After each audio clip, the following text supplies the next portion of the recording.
Over the course of 4 years, Knight Rider produced 84 episodes, which equated to 90 hours of television. For every episode that made it into production, there was another that didn't. Today we will dig into the unproduced episodes of Knight Rider, a what could have been, if you will, showcasing the episodes that we will unfortunately never get to see, to include a fantastic third season script showing the return of Knight Rider villain Adrianne Margeaux. So let's dig into these. Here we go.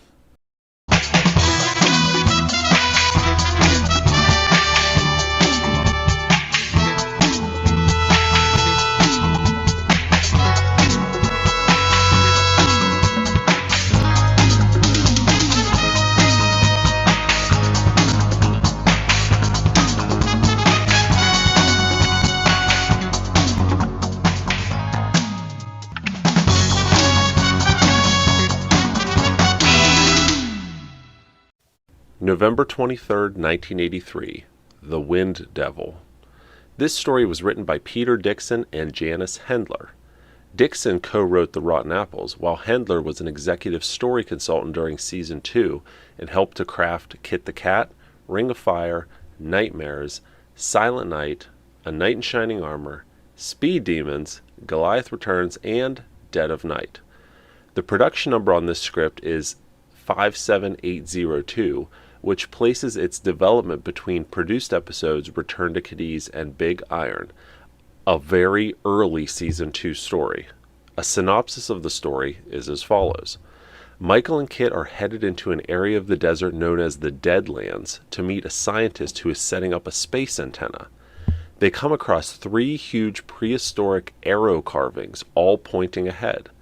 Just as they see them, a wind devil, which is a compacted cloud of dust, comes towards them. Kit detects a human aura inside the cloud. Soon after, the wind devil envelops Michael and Kit, and they hear a strange voice that tells them to go back. The wind devil then leaves. They continue toward Warren Granis's camp. Michael meets up with Warren, and he tells Michael they're having problems with the space antenna project. That's why he called the Foundation. The female aura appears again atop a cliff. Michael climbs up the cliff and finally makes it to the woman. The aura says the space antenna project will destroy the arrows. Michael asks her name and she says it's Isla, and she's a bruja. Kit detects a plane, but another wind devil arrives and forces this plane to retreat. So Michael chases it, but it goes over a gorge. Kit says that he can't jump the gorge, but Michael hits the turbo boost anyways. Kit jumps but doesn't make it to the other side. He crashes on the floor of the gorge, seriously injuring Michael.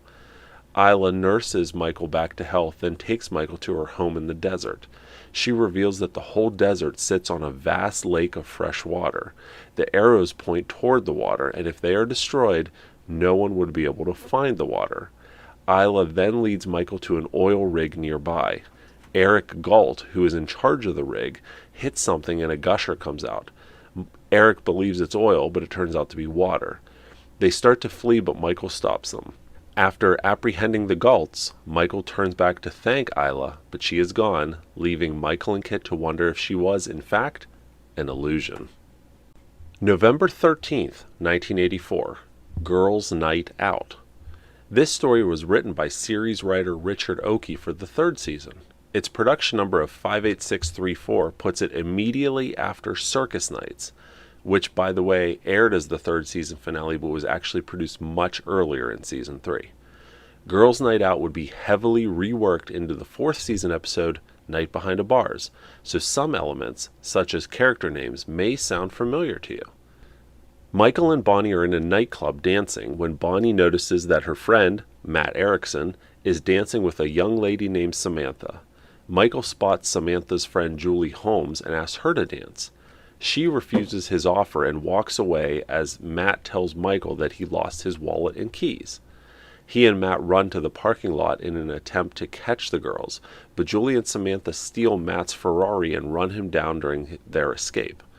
Back at the semi, Michael convinces Devin to make it a foundation case and describes the rare necklace that Julie was wearing, a bloodstone in a handcrafted gold setting. Michael tracks the necklace to a small shop run by a woman named Misty. Misty reveals that she only produced 50 of those pendants and doesn't remember Julie. Meanwhile, at Gainsborough Prison, Warden Christine Briggs warns Julie that if she doesn't keep committing the crimes that are asked of her, she will never be released from prison. Christine informs Julie that she and Samantha are to rob Matt's apartment while he's in the hospital. While robbing the apartment, Michael shows up and a car chase ensues, but Michael loses them in a traffic jam. KITT manages to get a shot of Samantha and traces her back to Gainsborough Prison. Michael pays a visit to the prison and spots Julie in the yard on his way out. Meanwhile, KITT taps into the prison's surveillance system and notices that Misty came to visit Julie. While leaving, Michael and KITT are forced to take a detour when they see a driverless bulldozer barreling down on them. They turbo boost over the bulldozer and it crashes into a nearby rock pile. Michael goes to confront Misty again and she reveals that Briggs and Nelson are behind the entire scheme. Michael sends Bonnie into the prison for an undercover operation. Bonnie creates a distraction as Michael hops over the fence and makes his way to Julie's cell. Nelson catches Michael, Julie, and Samantha trying to escape and apprehends them. Nelson puts the three of them plus Bonnie in a prison bus and heads to a remote part of the county. Bonnie distracts Nelson as Michael jumps out of the back of the bus and into KITT, who is following behind. Michael then turbo boosts through the side of the bus, separating the girls from Captain Nelson. Michael then apprehends them as KITT wonders how he is going to get untangled from the bus wreckage. 1985, The Deadly Prize, by David Bennett Karen. So David Hasselhoff got to play dual roles in Goliath and Goliath Returns. Even Patricia McPherson briefly played a dual role in Killer KITT. If The Deadly Prize was produced, it would have been Edward Mulhair's chance to shine in two different parts. Well, except for what he did in Night of the Juggernaut. But in this story, Edward Mulhair would have played two parts. He would have played Devon's twin brother, Damon Miles. Yes, you heard me correct. Here's the script summary. Michael is en route to the Titanic Disco Club for a night of dancing when KITT detects a silent alarm at the Montero apartments. They arrive to find that the thief is actually Orwell, an orangutan, and he's stolen a one-of-a-kind Wolcott prize medal. Michael chases the ape to its masters, Damon and Jocelyn Miles. Michael is shocked when he realizes that Damon is an exact double of Devon. When Michael tells Devon of this story, he is stunned. Bonnie comes in and says that Devon has a visitor. It's Damon. Damon is Devon's twin brother whom he hasn't seen in 10 years. As far as Devon is concerned, 10 years isn't long enough. Damon has always been the black sheep of the family and travels the world with no means of support. Michael investigates the safe where the medal was stolen from and detects orangutan fingerprints. He also finds out that some diamonds in the safe were stolen by Jonathan Pearson, the creator of the medal. Pearson calls his friend Daniel Ratch and tells him to rig another prize medal with a bomb, just like the first one was. He's planning to assassinate the recipient of the prize, Karl Krenensky. Meanwhile, Michael gets a lead on Orwell that takes him to an alley behind the Disco Titanic Club. KITT scans the Wolcott prize on him, as well as an ankle bracelet with the name Jossie etched in it. Michael realizes that Jocelyn and Damon are involved in the theft. They claim they are not thieves. They recover items that were stolen by someone else. Pearson gets his hand on the medal after Orwell drops it, and they continue with their assassination plans. Michael discovers the medal is housing a bomb and stops the assassination attempt with only minutes to spare.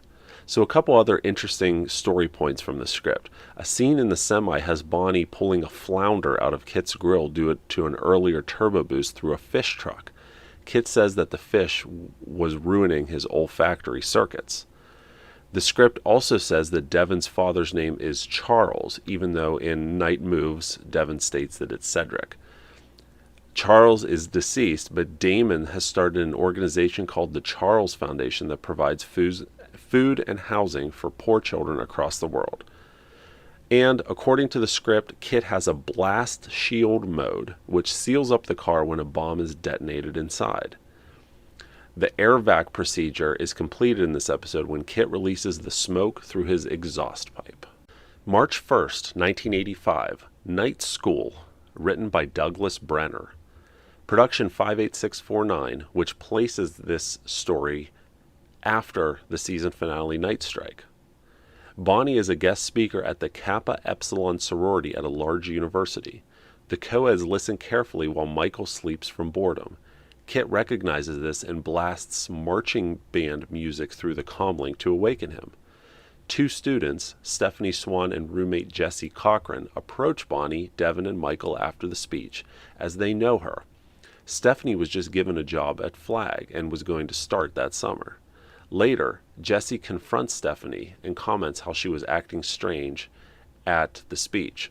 Stephanie hands Jesse a computer disk for safekeeping and then leaves.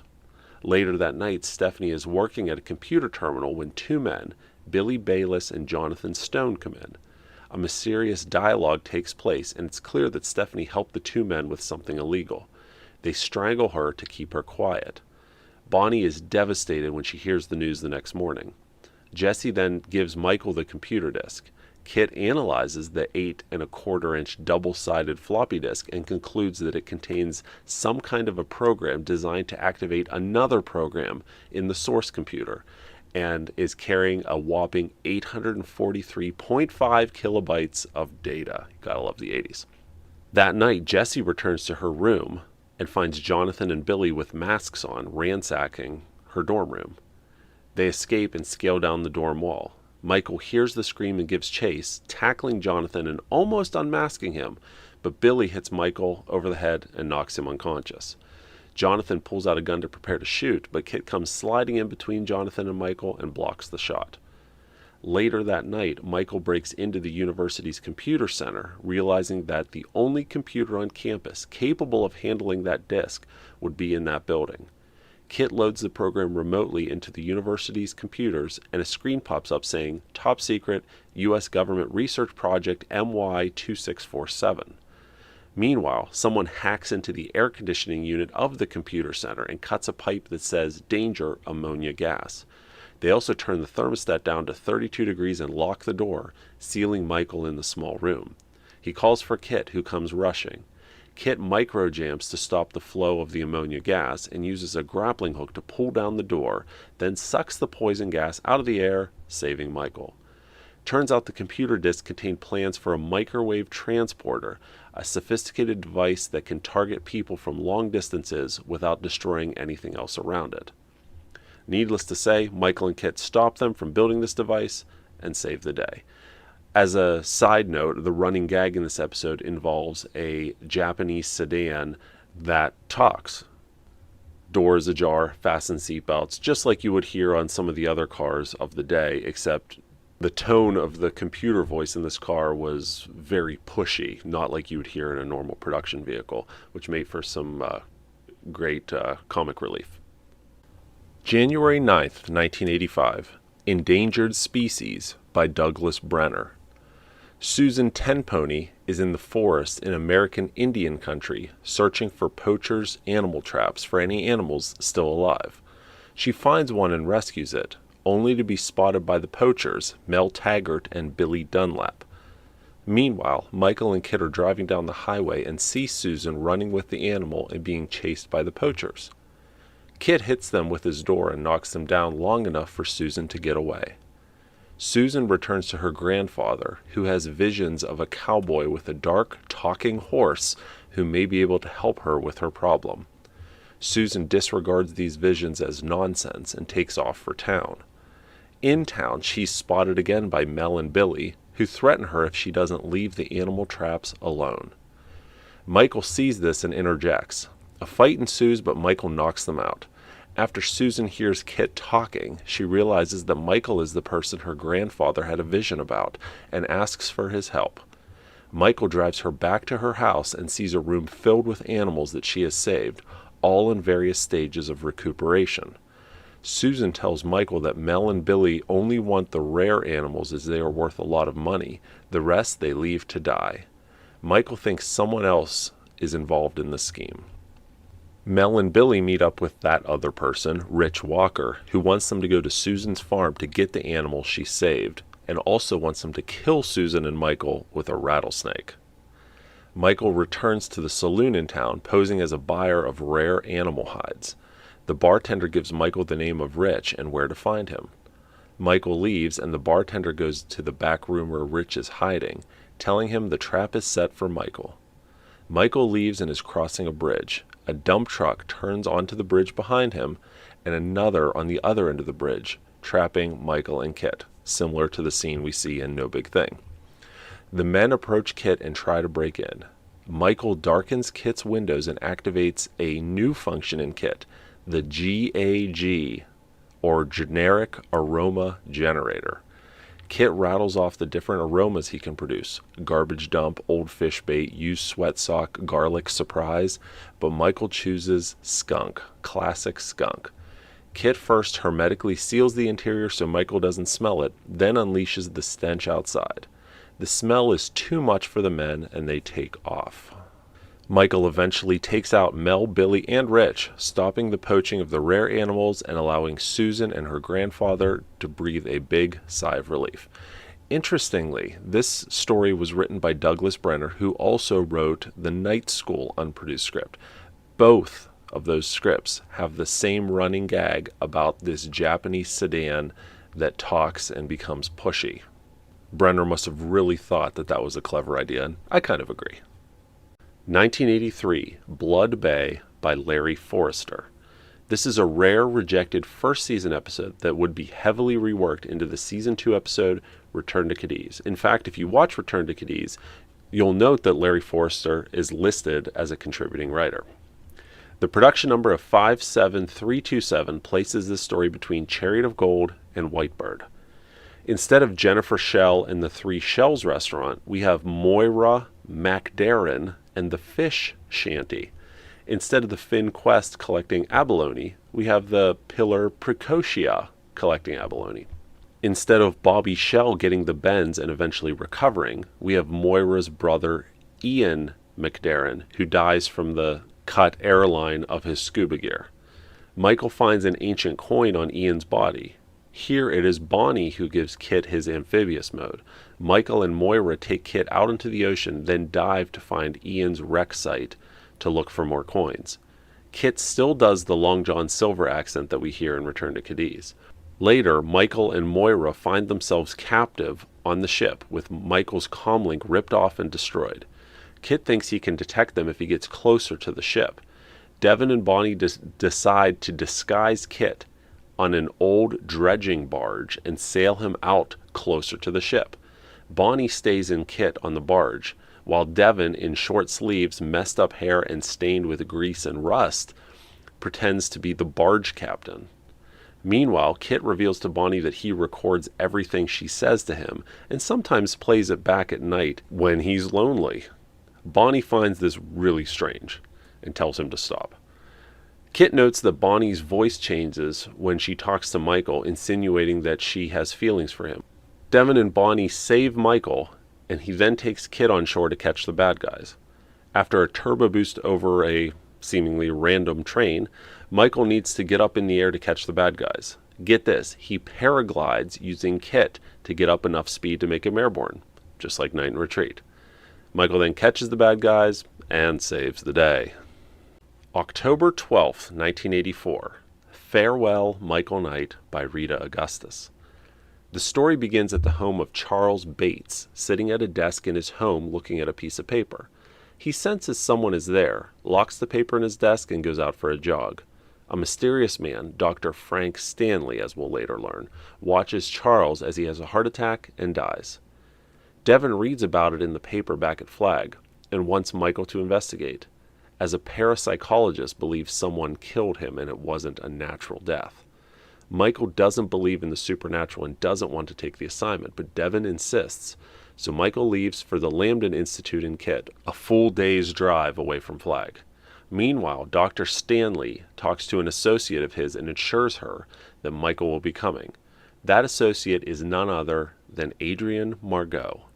Frank isn't sure that Michael will come, but Adrianne reassures him, stating, "The Foundation will send their knight with his trusty steed to do battle and conquer, only this time he will be conquered." Adrianne wants Michael for herself, and she has plans to sell KITT to the highest bidder. It's then revealed that Dr. Stanley is Adrianne's brother. Frank goes to his laboratory, which is lined with computers, along with a small jail cell with a cot inside. Frank puts on a helmet that is attached to his computers, which, he believes, allows him to have heightened senses to determine when Michael will be arriving. Adrianne wants Frank to use this device to break into KITT's CPU. It begins to work as KITT senses a mysterious presence and even starts rattling off his serial number again, just like in Sole Survivor. Later, while driving KITT, Michael has a terrible headache and loses control of the car. At the same time, KITT is unable to switch to autopilot. Michael passes out and they crash into a tree. After the commercial break, Michael wakes back up, but KITT's functions are still impacted, and Michael remarks how KITT is trashed and they are a long, long way from home. Even more startling, they realize KITT's storage chambers are leaking, leaving him a 50-50 chance of exploding. Michael realizes the strange occurrences are tied to Dr. Stanley, so he goes to confront him, telling KITT to leave and rendezvous with the semi if he isn't back in 20 minutes. Inside, Michael finds Adrianne and demands to know what she's after. She reveals that she's after him again and offers him a drink. Remembering what happened in Sole Survivor, Michael declines, commenting that he wants to keep his wits about him this time. Suddenly, Michael is shot with a tranquilizer and Adrianne takes his comlink. When Michael wakes up, Adrianne is upset to learn that KITT isn't outside, but plans to reprogram Michael's brain to get the car back. They're going to erase Michael's memory of KITT and the Foundation so Adrianne can truly have Michael for herself.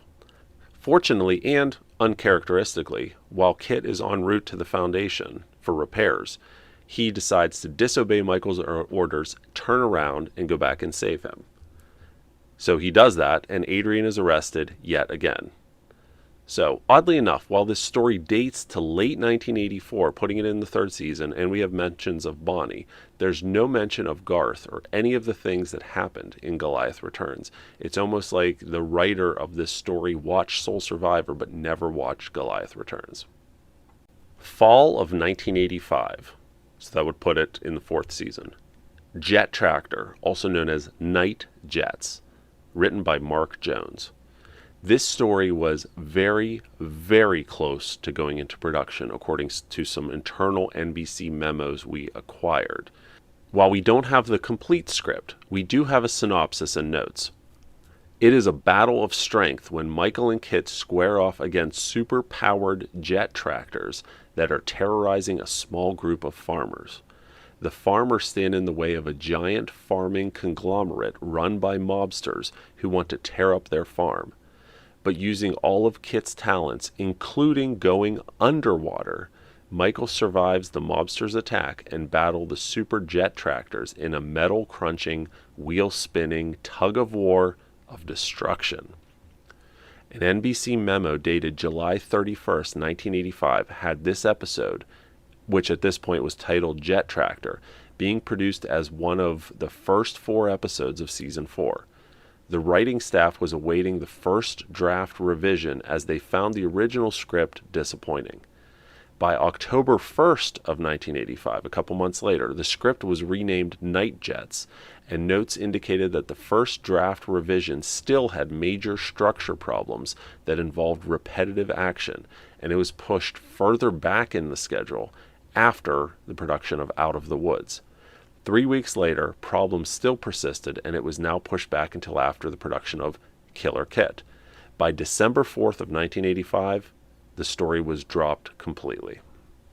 Years ago, we decided to do a search on the Library of Congress's website on different Knight Rider scripts that had been submitted for copyright, and we found 5 additional titles. Now, we've never been able to find the actual scripts, but we do have the titles and who they were written by and when. So, first one, December 24th, 1984.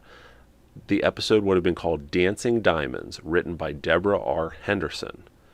Also on December 24th, 1984, the episode A Night to Remember by Robert Rastelli.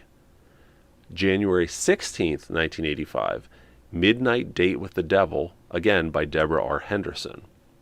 September 27th, 1985, Betrayal by Nancy Damrow. And June 20th, 1986, the episode Crystal Miles by Rosamond J. Kiefer. What's interesting about that last entry is the date, June 20th, 1986.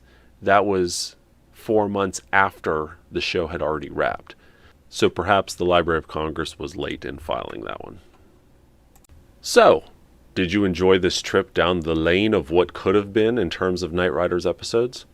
Do you know of any other unproduced episodes that we didn't cover? If so, let us know in the comments below. We'd love to hear about them. As always, thanks so much for watching. We really appreciate it. We'll catch you next time.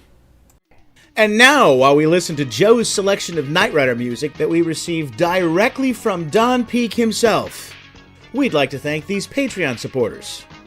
Look at you guys scrolling up the screen to my right.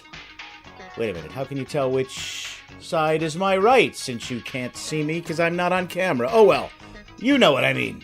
We're featuring these fine supporters at our Knight Rider Prop Restorer level. Thank you very much for your support.